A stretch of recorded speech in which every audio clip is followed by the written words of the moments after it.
ये ऐसा है, एक बहुत बड़ा ऑनलाइन रैकेट है जो मैंने उसको पूरी तरह से एक्सपोज किया है।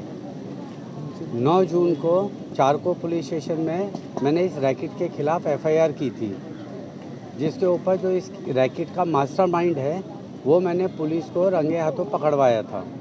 पकड़वाने के बाद आज तक पुलिस ने इस केस को लेके किसी भी तरह की कोई भी कार्रवाई नहीं की है।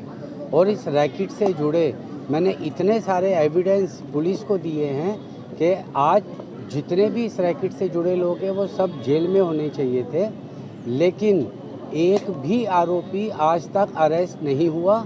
इस केस को लेकर मैंने CP Mumbai, joint CP Mumbai, additional CP Mumbai, यहाँ तक के मुख्यमंत्री और होम मिनिस्ट्री तक में लेटर भेजे और जाके उनसे मिला, लेकिन अभी तक मुझे किसी भी तरह की कोई भी कार्रवाई कहीं से भी नहीं हुई है, ना सरकार की तरफ से ना पुलिस की तरफ से। ये घटना हुई थी, कब हुई थी और इसमें आप फंसे कैसे? 2022 मई महीने में ये एफवीपी ट्रेड नाम की कंपनी मेरी जानकारी में आई थी मेरे एक मित्र के द्वारा।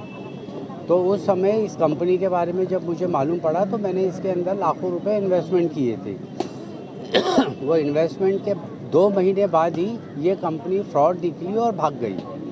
और ऑलरेडी इस कंपनी को भारत सरकार ने 2018 में बैन किया था भारत में, जिसका आरबीआई अलर्ट का ऑफिशियल लेटर तक मैंने पुलिस को दिया है। उसके बावजूद इस रैकेट से जुड़े किसी भी लोगों के साथ में आज तक किसी भी तरह की कोई भी अरेस्ट नहीं हुआ है उसका। एफआईआर होने के बाद पुलिस ने क्या कार्रवाई की थी? जो कंपनी के मैनेजिंग डायरेक्टर थे या फिर डायरेक्टर थे, उनके खिलाफ कुछ कार्रवाई हुई? अशोक रेशमलाल शर्मा नाम का जो व्यक्ति था उसने मुझे बताया था अप्रैल 2022 में कि मैं इस कंपनी में डायरेक्टर हूँ और मेरा ऑफिस दुबई में है और इस कंपनी में आप जितना भी पैसा डालना चाहें डाल सकते हैं, आपको सिर्फ प्रॉफिट ही प्रॉफिट मिलेगा। और इन्होंने मुझे 10 से 15% मंथली प्रॉफिट का प्रॉमिस किया था, तब मैंने इस कंपनी में इन्वेस्टमेंट किया था।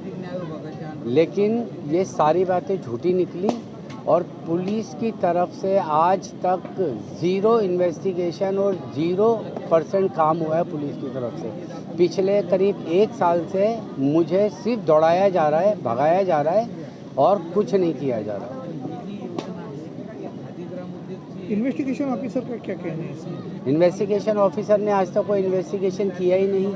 अशोक रेशमलाल शर्मा के मैं मुंबई में बोरीवली स्थित घर में लेकर गया, वहाँ पे अशोक रेशमलाल शर्मा पुलिस को मिला, पुलिस ने उसको पुलिस स्टेशन बुलाया, उसका स्टेटमेंट लिया, उसका पासपोर्ट तक जब्त नहीं किया। मेरे पास कम से कम 30-40 से ज़्यादा ऐसे पॉइंट है पुलिस के खिलाफ जो अगर मैं पुलिस वाले से पूछूं तो आज जवाब देने नहीं बन रहा किसी भी पुलिस वाले को। और अभी 1.5 महीने पहले जब ये मेरा केस मीडिया में बाहर आया तो आनंद फानन में 1.5 महीने पहले मेरे केस को मेरी जानकारी के बिना दूसरे पुलिस स्टेशन में ट्रांसफ़र कर दिया गया और मुझे मालूम भी नहीं ये बात। तो उस पुलिस स्टेशन के senior pi, ACP, DCP, additional CP, उनसे कुछ बातचीत हो गई थी? मिले थे? सबसे मिला मैं डीसीपी साहब से तो 20 बार मिल चुका। एडिशनल डीसीपी साहब मिस्टर आनंद भोईटे, उनसे मिला।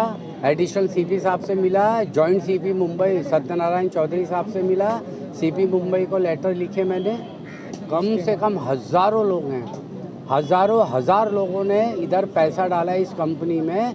और अशोक रेशमलाल शर्मा जो इस पूरे रैकेट का मास्टरमाइंड है, उसकी पत्नी सुलेखा अशोक शर्मा जो एफआईआर में मुख्य आरोपी है, जो ये धाराएं हैं इनमें जो एफआईआर में लगाई गई हैं 406, 409, 420, एमपीआईडी एक्ट 34 और 3 और 4, ये सारी धाराओं के तहत एफआईआर होने के बाद भी आज तक एक अरेस्ट नहीं है। Security exchange board of India SEBI में इस कंपनी के बारे में आपने कुछ तहकीकात की थी? वहाँ रजिस्ट्रेशन है उसके? यहाँ पे ये कंपनी ऑलरेडी 2018 में ही बैन हुई है।